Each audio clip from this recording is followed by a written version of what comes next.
2018 সালের 11 জাতীয় সংসদ নির্বাচনের আগে দলীয় পোস্টার টাঙানোর অপরাধে পঙ্গুত্ব বরণ করতে হয়েছে বলে দাবি করেন মাসুদ রানা।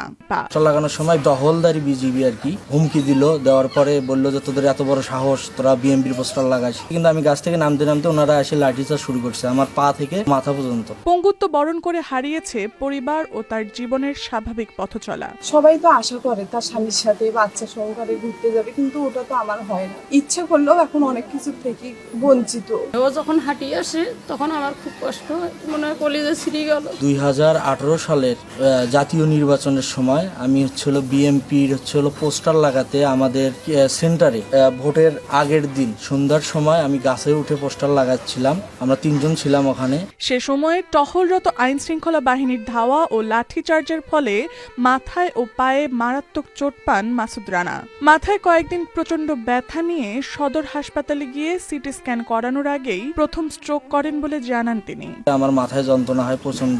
আমি সেমিস্টার পরীক্ষা দিতে গিয়েছিলাম, তো ওখান থেকে মাথা যন্ত্রণা, ওখানে ডাক্তারকে দেখানো হয়েছে গাইবান্ধাতে। তো ওনারা বলছে রংপুরে গিয়ে সিটি স্ক্যান করতে। রংপুরে সিটি স্ক্যান করতে গিয়ে আমার স্ট্রোকটা হয়ে গেছে ওখানে।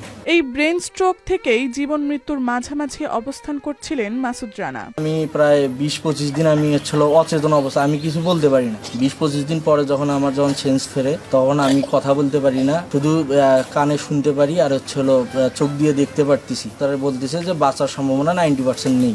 একবার মৃত্যুর মুখ থেকে ফিরে এসে চিকিৎসাধীন অবস্থায় থেকেও দমে যাননি মাসুদ রানা। পরবর্তীতেও দলের জন্য কাজ করে গেছেন বলে জানান তিনি। আমি চিকিৎসাধীনে ছিলাম, অনেকটাই সুস্থ হয়েছিলাম। আমি আবার রাজপথে ফিরে এসি, আমি আবার আন্দোলন সংগ্রামে যোগ দিই। স্বাস্থ্যের অবনতি হতে হতেই 2024 সালে সে অপারেশনের মাধ্যমে একটি পা কেটে ফেলতে হয় মাসুদ রানাকে।